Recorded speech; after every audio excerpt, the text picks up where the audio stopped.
Do you have any copy? I did not bring any copy. Any letter? Why? Probably you have them Uh-huh. in I don't your have them archive. here. You have them in your archive. Yeah, they're in my archive. So, by the course of the day, either tomorrow, you'll be able to furnish to this committee the same. I might not be able to do it by tomorrow. Probably by Monday. Maybe by Monday. So,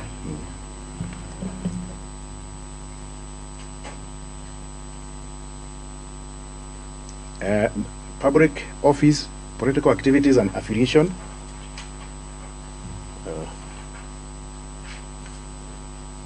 List chronologically any office you have held or currently holding.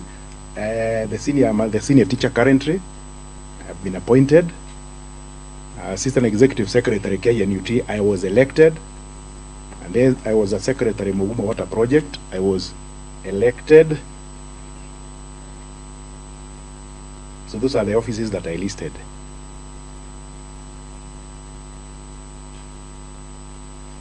Then B, list of memberships and offices held in and services rendered. This, I said I was a member of Olkalou Constituency Committee for the governor campaign as a professional and a technical person in the August 2022 elections. I was a member of the constituency committee as a technical person. And I offered my professional advice to the members of the committee. So I've never been dismissed or otherwise from office. Advisory, I've never been advisory associated with practices that depict bias, favoritism, or even nepotism. Deferred income future benefits. Let me say, admit, I did not understand this. This section. List of the sources, list the sources, amounts, and dates of all anticipated receipts from deferred income. We're talking about the facility, the liability that probably you have. Mm-hmm. You know, probably you may, kuna mtu akona deni yako. No, but I have a liability. I have a loan from the SACCO, our SACCO. Correct. So I can. Kuna mtu akona loan yako ama deni yako? Hapana. Okay, that's what it meant. So I don't have. Hakuna mtu ana deni yangu.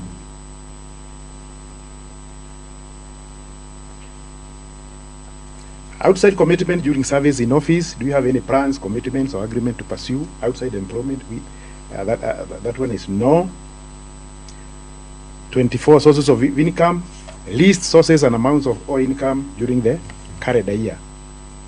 Employment, I earn a salary. It amounts to 1,400,000 per year.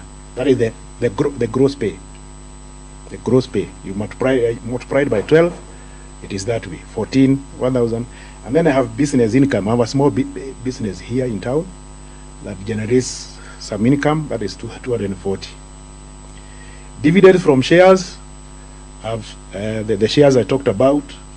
They gave me 114,000 this year. Tax status, I'm fully compliant. That one can be proved by the compliance certificate I have produced. A statement of net worth is there. The shamba is worth 12,000. 2 plots worth 2 million. Motor vehicle is worth 600,000, and shares 1 million, making it 15,600,000. Yeah. I have no potential conflicts of interest.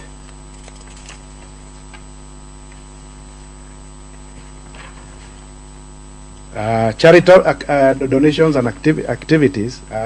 Payment of secondary schools fees to 2 orphans.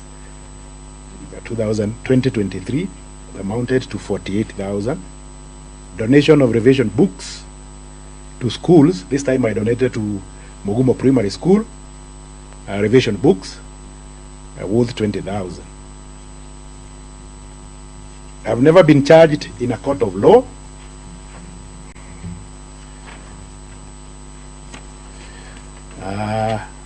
And I have never been adversely mentioned in investigation report of Parliament to any other commission. I have no objection if inquiries with the present employer or the referees I have listed down there. So the referees have listed 3 persons. One is the Eva Kogo, my sub-county director of TSC. She can be contacted. Then Joseph Macharia is the assistant bishop, AIC, Nyandarua and Laikipia. That is his contact. And then Mr. Gishohi is our capture chairman in Nyandarua County, our association. So I have gone through the questionnaire, Mr. Chairman. Yes. Thank you. Probably you have any other thing that you can add to that self-explanatory questionnaire from the questionnaire? I think that is enough. That is enough. So now we shall now open the plenary to the rest of the members of this committee to ask further questions related to you as a nominee. And I will start with my able vice chair, Honorable Sasha. Yes. Thank you so much, Chair. So, Mr. Julius. Yes. What position did you apply for? I applied for the position of Chief Officer, Public Administration and Devolution. Public Administration and Devolution. So what are the roles and the functions of the position you applied for? As a Chief Officer, one of the roles is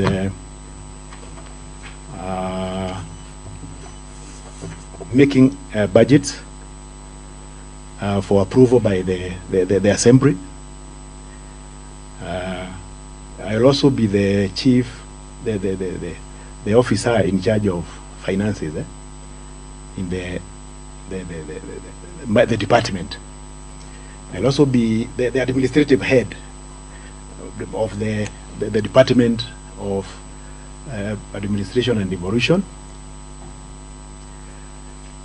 The chief officer will also will provide liaison between the other departments.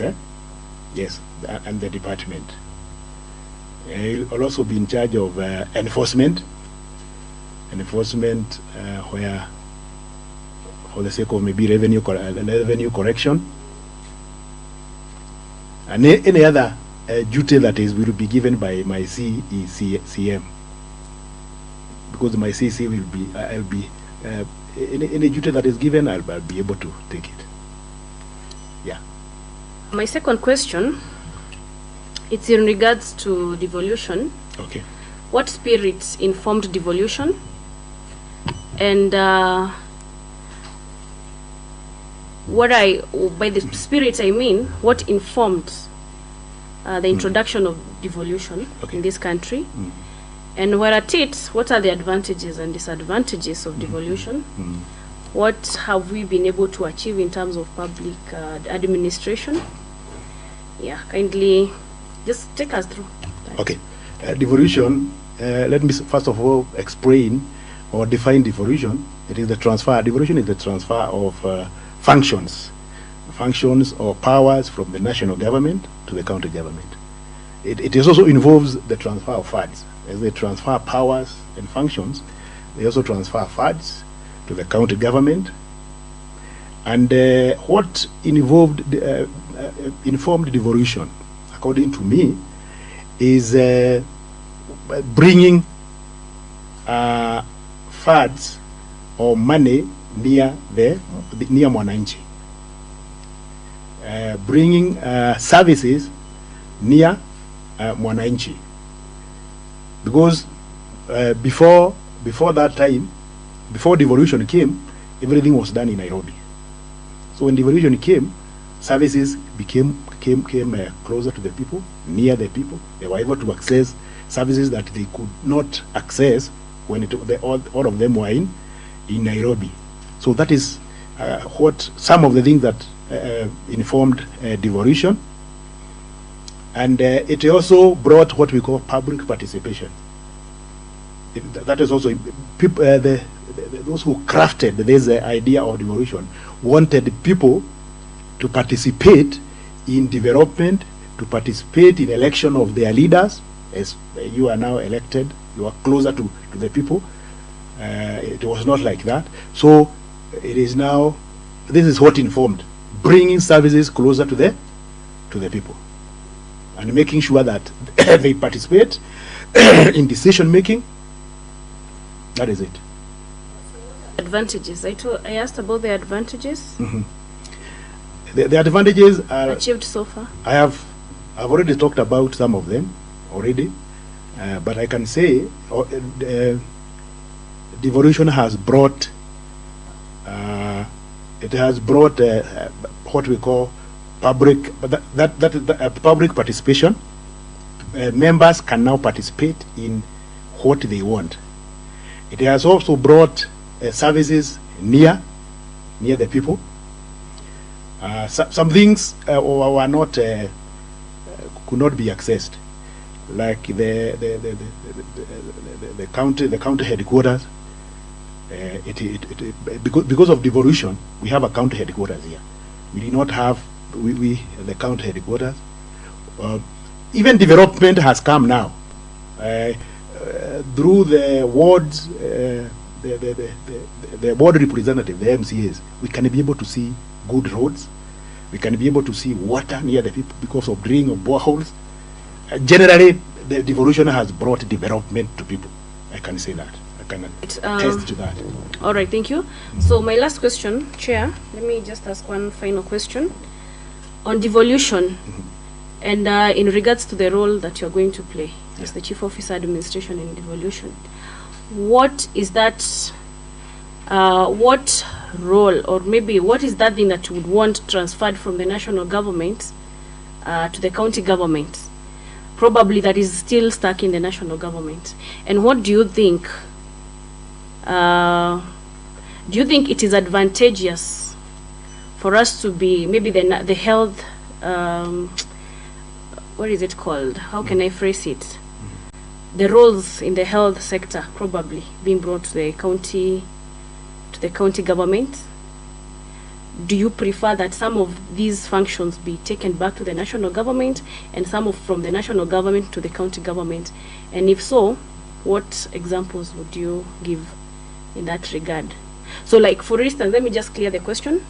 What function do you think can be taken from the national government to the county government that is not yet devolved for effective, maybe for effective application, maybe to develop country development?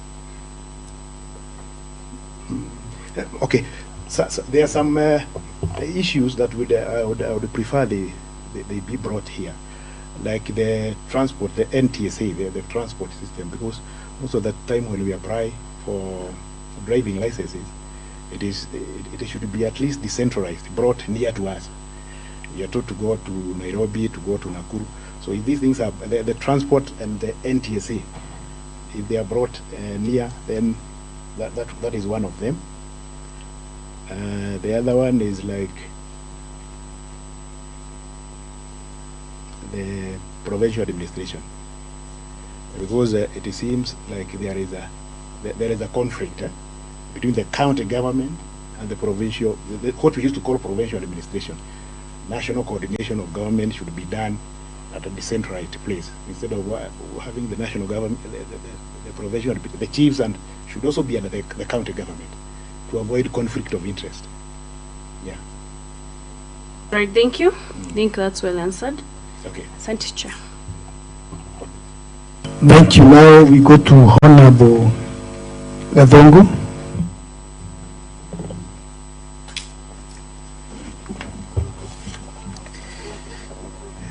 Thank you, Chair, and very much welcome. And I have some few questions that would like you to address this committee too. And one is the adoption of the devolved system of government in Kenya was a desire of citizens who wanted access to public service closer to them. However, the environment for implementation of devolution has not been smooth due to various challenges experienced for the past 10 years. I would like, in your opinion, which are the major challenges facing devolution and the devolved form of government since the inception of devolution? Okay, thank you, through the chair. The challenges that are facing devolution since the inception, one of them is a transfer of funds. I think that's a major one, and we even saw it the other day when the president and the deputy president were meeting with the governors. So the money that is supposed to be transferred is not transferred in time. There is delay, and it is not actually, most of the time, it's not enough to cater for the budget of the county government. So that's a key one, and it's a major one. The other one is corruption. Corruption is a key one, because we have had some of the governors being jailed.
Not really.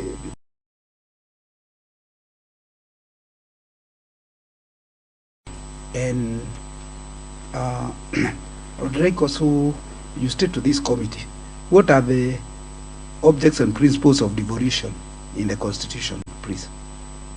Object and principles of devolution in the Constitution. Okay. The objects of devolution was one was democracy, enhancing you see, devolution has really enhanced democracy in a way, by way of bringing services near the people. So that is an essence of a democracy. That is one. You said principles of devolution. That was an object, yes. Bringing democracy closer to the people. I asked about objects, and maybe 2-3 objects.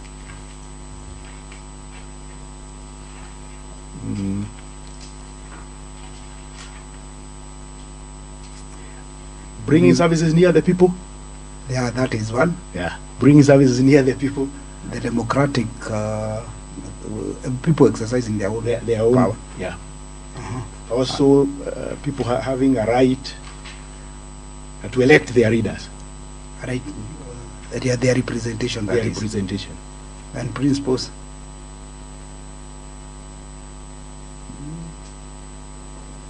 I think I'm confusing the two. Okay. On principles where the sources of revenue as a county unit, and Julius. Yes. I want us to maybe I would like you to, since now we are in this devolved unit, maybe do you know the roles? Because in the county government we have the executive arm of the government, and we also have the legislative arm of the government, both at national and the county level. But here we are concentrating on the county level. Do you know the roles of the executive? What are the roles of the executive arm of government?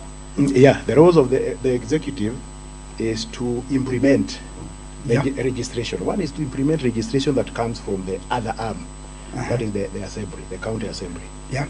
So what registration that is made from the county assembly, it is implemented to the letter by the executive. Yeah. They also present budgets for approval Yeah. by the executive.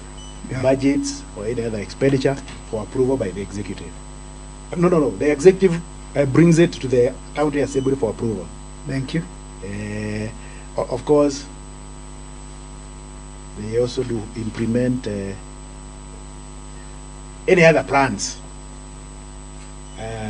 or they implement what we call cabinet. They meet in the cabinet. What they Cabinet resolution. resolutions.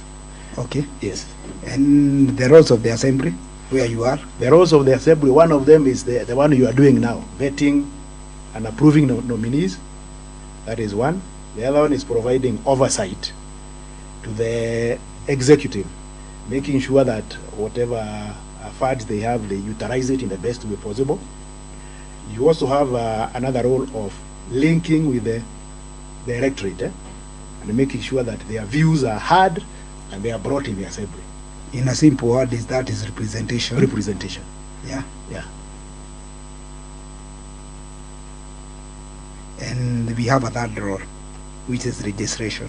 Okay. Which so, brings us. yeah, the fourth one. I had said three. The third one, that is registration, Yeah. which has brought us here. Okay.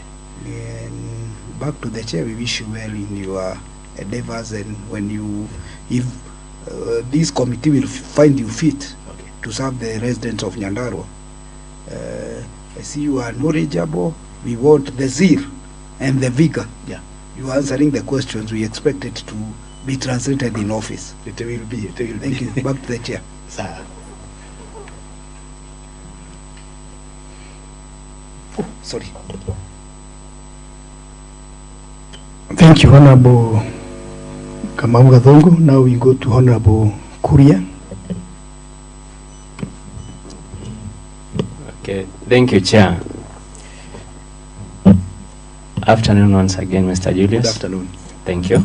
I'm Kuria Do, member of County Assembly representing Gadanje Ward.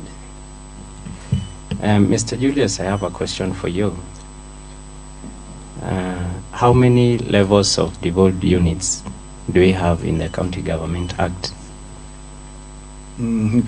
According to the county, the County Government Act, we have four. I think there are 4 levels. And I can just mention them. The first level is the county level, where we have the governor as the head, and the governor now and the executive as the head.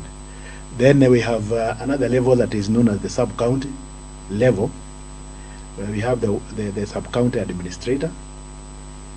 Another level is the ward administrator, the ward. That's where we have the ward administrator. And then there was supposed to be a village administrator, but I think it has not been implemented. So I think those are the levels that I would think of. Okay, thank you, Mr. Julius.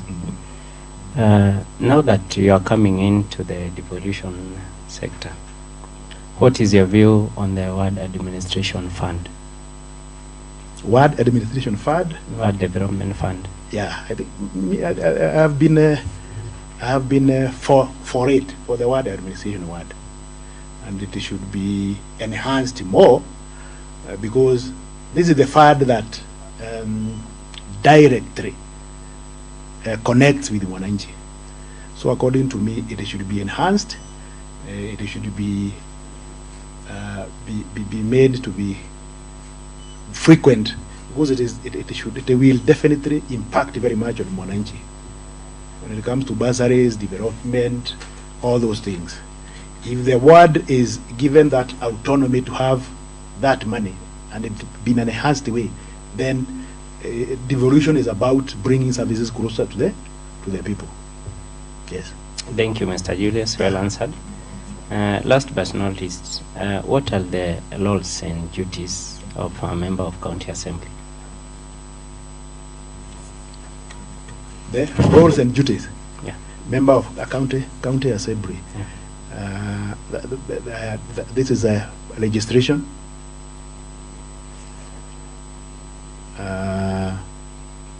Oversighting the executive, vetting or approving nominees like we are coming here for approval. Yeah.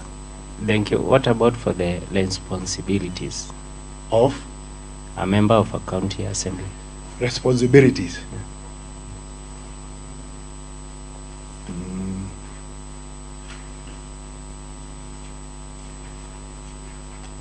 He is responsible for the ward. We talked about the ward FAD. That is his responsibility. And of course making sure that services reach the electorate. That is representing the people he's elected to represent. Thank you, Mr. Julius. I wish you all the best. Okay.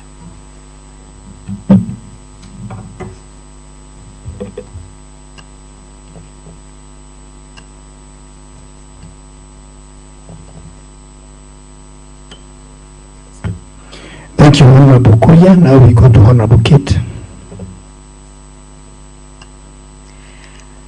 Asante sana Chair. Bwana Julius, nimeona kupitia makaratasi ulio wasilisha katika hili kamati kwamba umekuwa mwalimu wa shule ya msingi. Ni kweli. Sijui ulikuwa unafundisha somo gani? Nilikuwa nafundisha, unajua shule subjects. Shule ya msingi tunasema tunafundisha masomo karibu yote lakini mimi nimefundisha Kiswahili na historia. Vizuri. Hata chuo kikuu nilisoma masomo hayo ya historia na Kiswahili.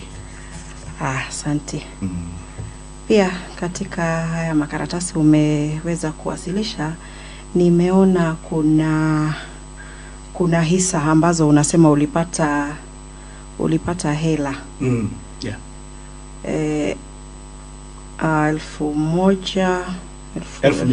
1114.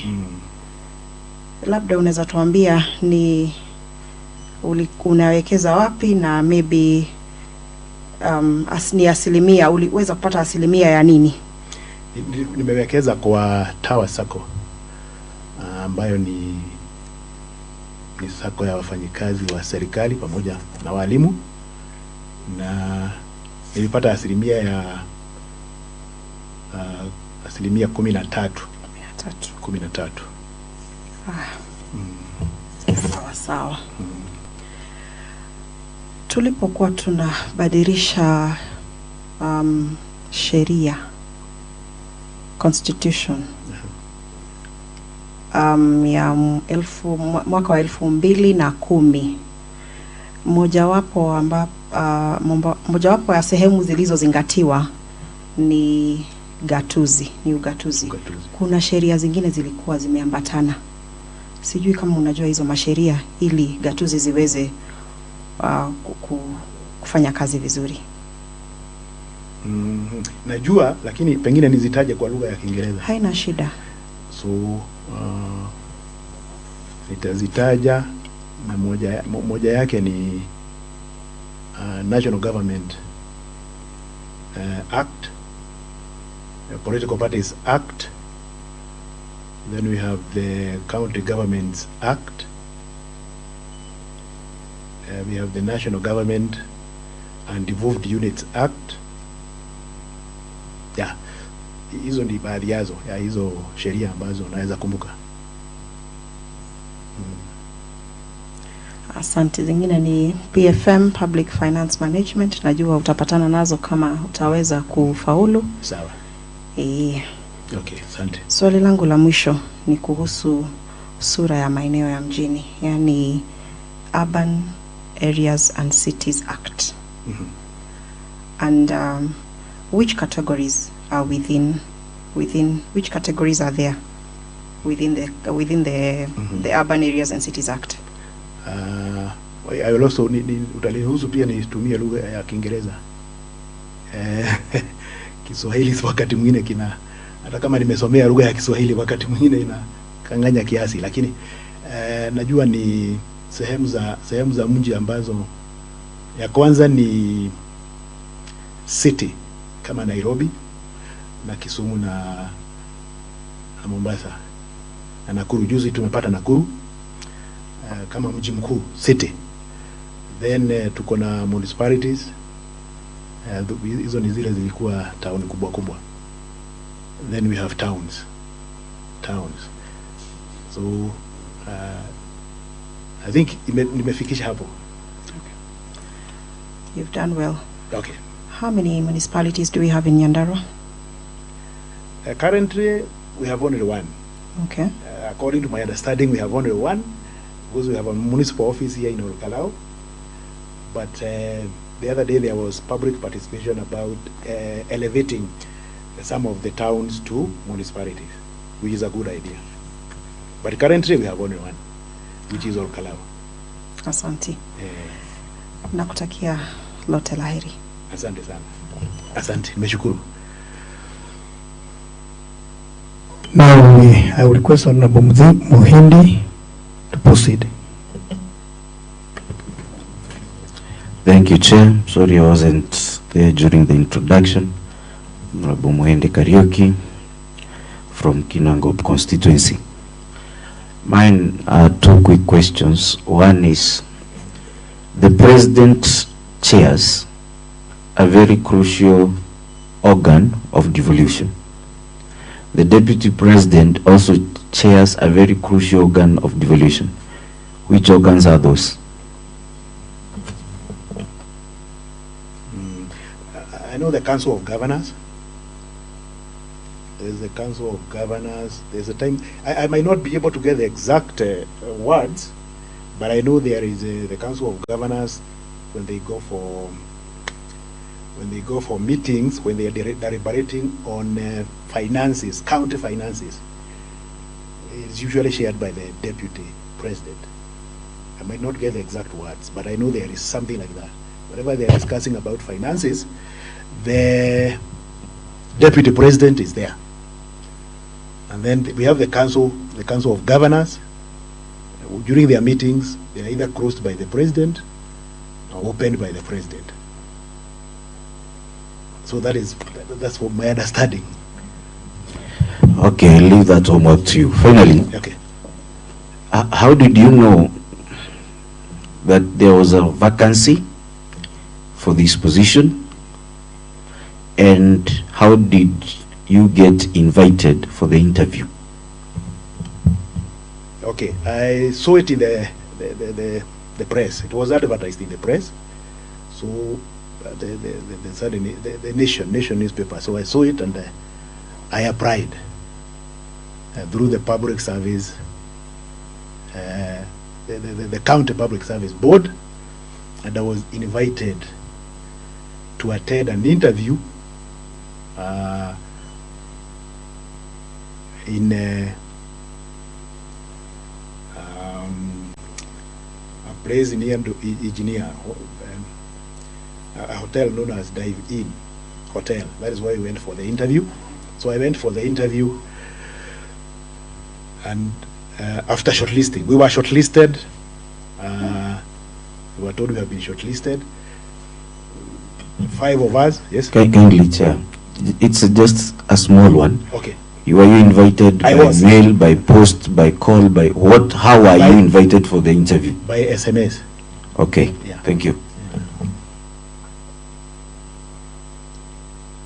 Thank you, you are through, Muhindi.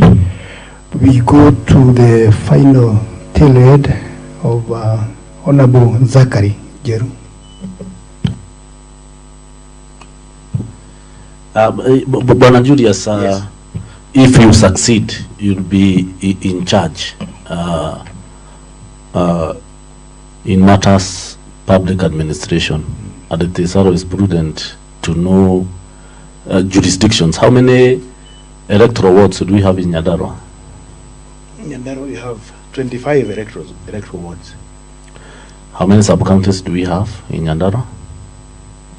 I think there are seven sub-counties, but there is some confusion because there are sub-counties, the county sub-counties, and also the national government. The national government has more, but the county has, if I'm not wrong, 7 sub-counties. Maybe even without mentioning the individual wards, how many wards are in Kinangop sub-county? We work with the initial sub-counties, which are 5, okay, and happens to be the constituency headquarters, or the constituencies. How many wards are in Kinangop, even without mentioning names, the number of wards in Kinangop? 8. I think it's 8. Kipipiri? Kipipiri 4. Here in Orokarao? Orokarao here, I'm very sure there are 5. Or Jorok? Or Jorok 5. There are 4. There are 4. Yes. Okay. And they are yes, and they are can you do one in Orjorok? One word in Orjorok? Yes, I know Weru. Yes. Yes. Weru? Gatimu. Yes, we have Gatimo. That is good. Gadanji. Yes, Gadaji. Yeah. Very well. And Sharagita. That constitutes now. Yes. How many do we have in Daragwa? Daragwa, I think there are 5. 4. Yes, there are 4. There are 4. Can you name 2 or 3? I know Kireita. Yes. I've just had some of them here. But they are disappearing. Yes, we have Kirita, we have Fresh Aupodo, which is presented by a good neighbor over here. We have Daragwa Central, and we have Shamata. Okay, Shamata. Now, as the chairperson of Finance and Economic Planning and ICT, we are having a very serious issue in when it comes to revenue administration with the inspectorate department enforcement. Now, how do you intend to address the issue? Because now it is evident that because of lack of proper mechanisms and enforcement, most of the revenue streams, which are very clearly outlined in our finance bill, the Department of Revenue is not in a position to correct the same. How do you intend to address that issue? Okay. Thank you. Through the chair, I want to appreciate and say it is true that Nyandarua does not correct the revenue as it should. It is what is corrected is not what should be corrected. So I think the most important thing that we are going to do to ensure that the correction is to the optimum. Number one is to train the enforcers. These people who enforce, the inspectorate, they should be trained, because you can tell them to go and enforce and they don't know what they are enforcing. Most of the time you see them enforcing only very few areas like the Matatu stages. But there are other areas, many areas where the revenue collection can be expanded. So if we train them, the first thing is training them and showing them where the other areas of correcting the revenue, like the buildings, the rentals, etc. There are areas that we have not exploited. And if we train them, it can be exploited, and of course Nyandarua will get the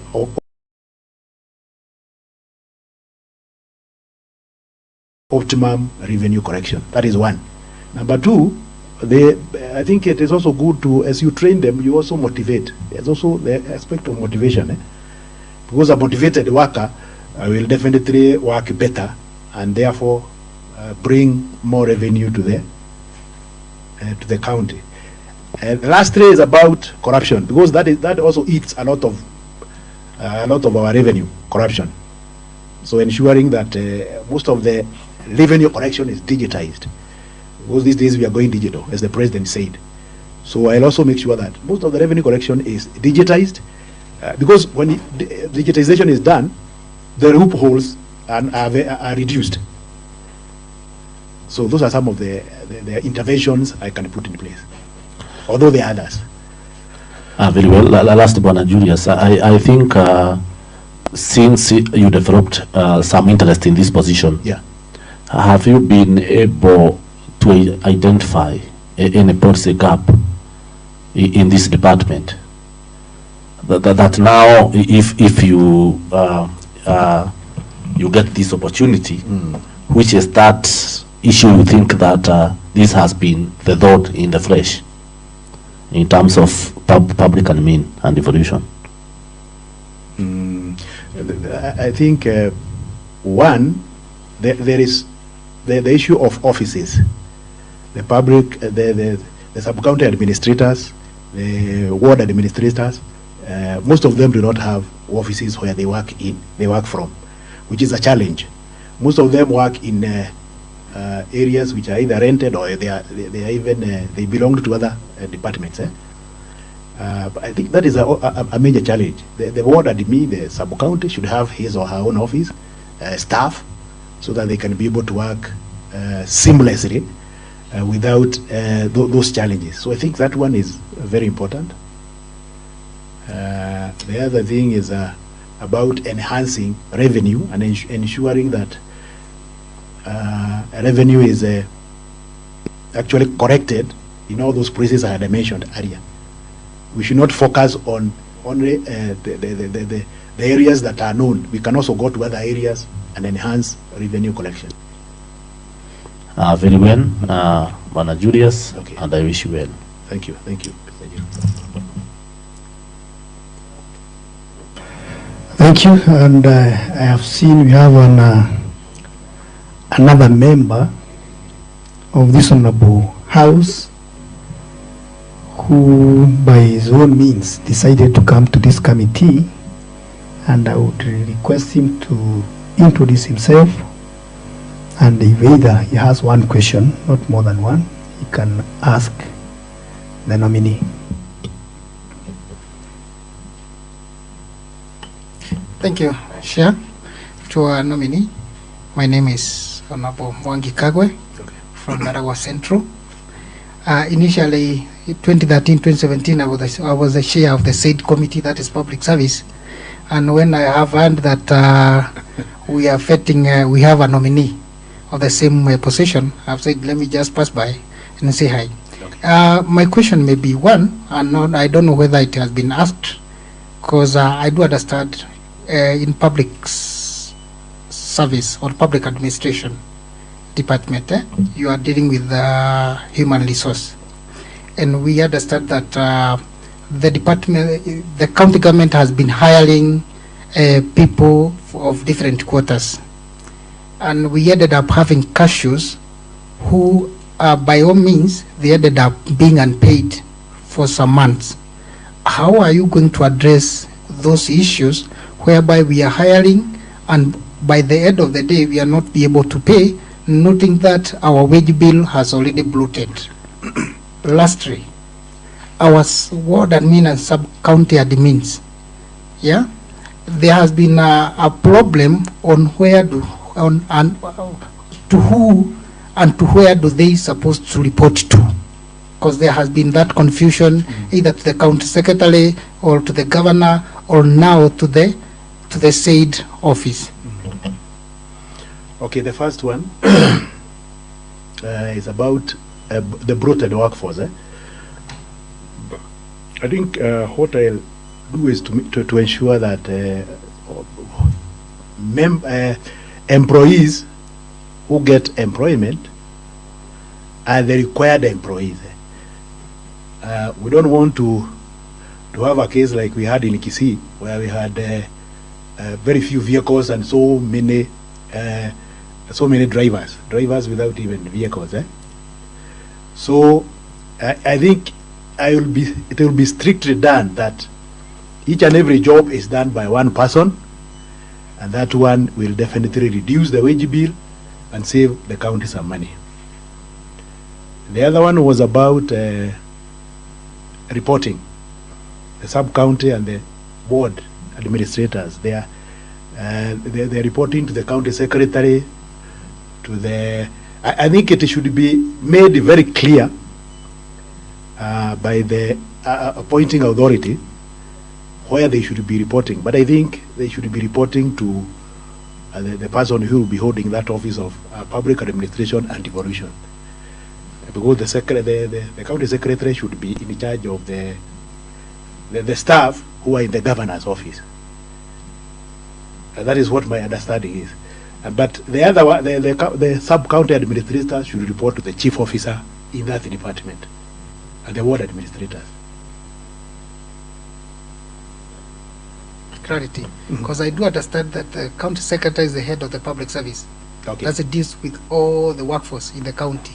But the chief of staff is the one which is supposed to be the office of the governor. Okay, I was talking about the chief of staff, not the county. Yeah, it was a slip of the tongue. I was talking about the chief of staff. So I think through an executive order, that one can be done by the governor. The roles should be well set to avoid that conflict of interest. And I think it will not be there.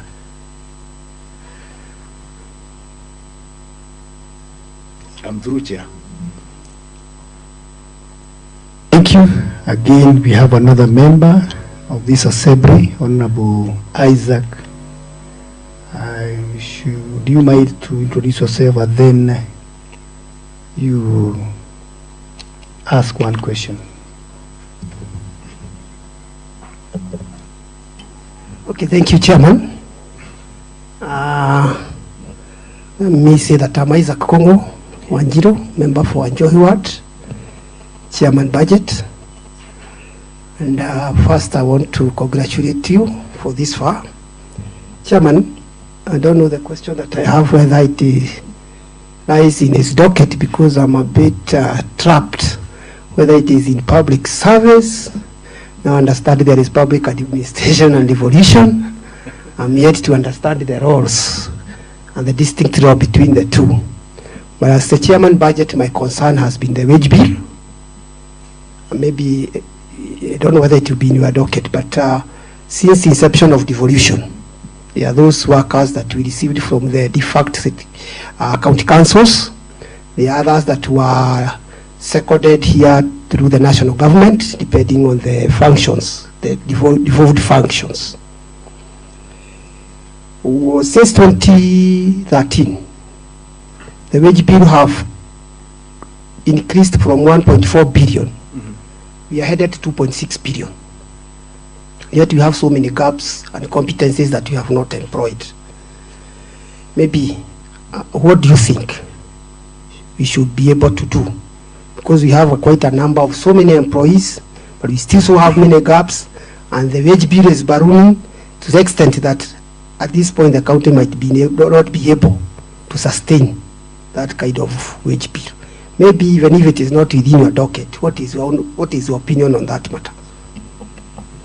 I think it is important that the county, each and every county, have what we call employees that they can sustain. Because if the wage bill takes more than what is required, then it will eat in development, as you said. So it is important to do maybe a head count, and then we make sure that each and every worker, because I think the wage bill is brought in because there is what we call duplication. There must be some duplication of roles. So we reduce those duplication of roles, we can get some funds, and then we leave only the workers who we require. Because I know there are some, the other time I had the governor of Nyeri, Mutahi, he was talking about some workers who are known as rat catchers. So you can see, you can imagine how many rats are there to be caught. and these people are still being paid by the county. So we can also identify our own rat catchers here, or even other people who are not very important.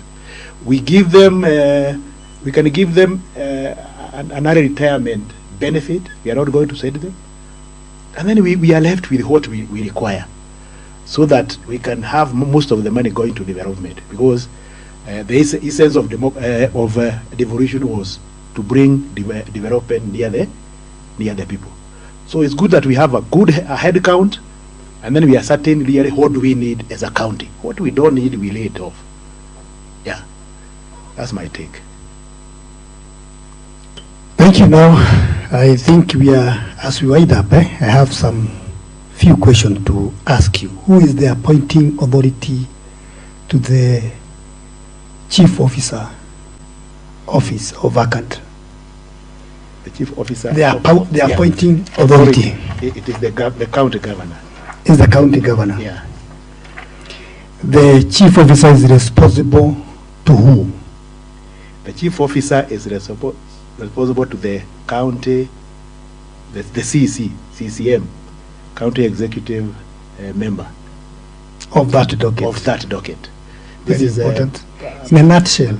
For example, my case, it is the Public Service Administration Devolution, CEC. Yes. Yes, Mr. Wanjau. Doctor, he's doctor. Correct. Yeah. I have noted there is questions that have been posed to you in relation to the laws and function of the county chief officer. But in a nutshell, who is a chief of county chief officer? In a nutshell, with one word. He is the accounting officer. The department accounting officer. Very important. Yes. So, the last but not least, there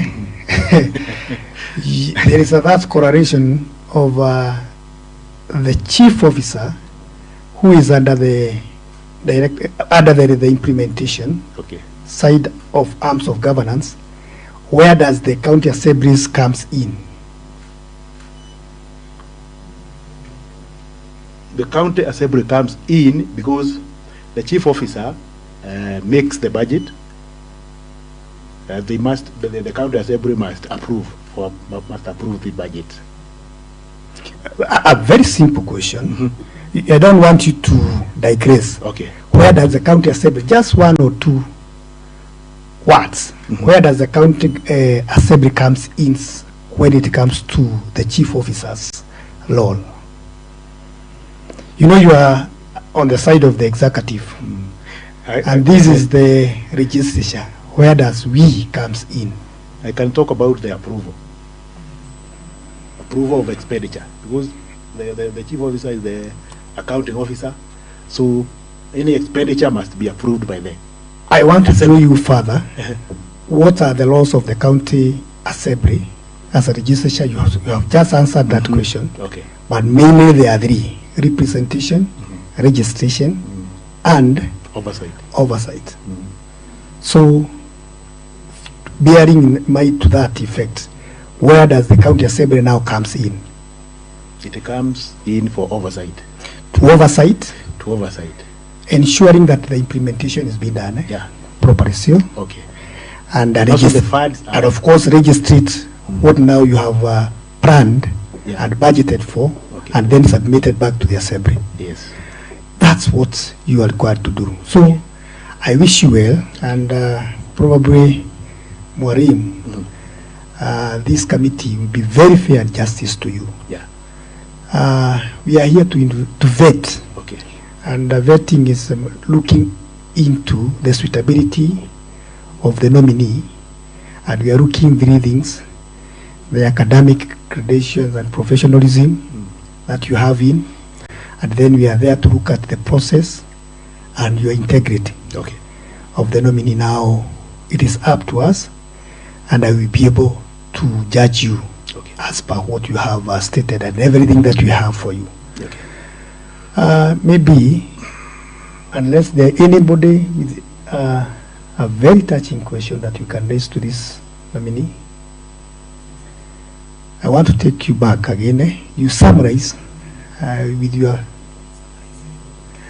correct. You summarize with your closing remarks, and as you do so, your original copies will be taken to you, and you confirm whether they are all there. And then I would request Mr. Zachary, Honorable Zachary, together with the Honorable Kate, to accompany you. Make sure now it's lunchtime. As you move out, you just go up there. Somewhere, you sit somewhere together with the rest of the members of the assembly. You interact with them, and you have a lunch. You are very generous here. Okay. You are very generous. Thank you, Chair. Thank you. Yes.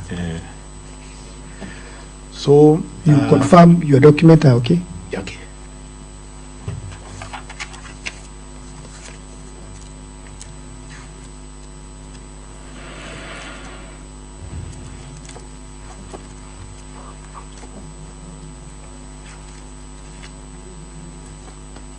Yeah, they're okay.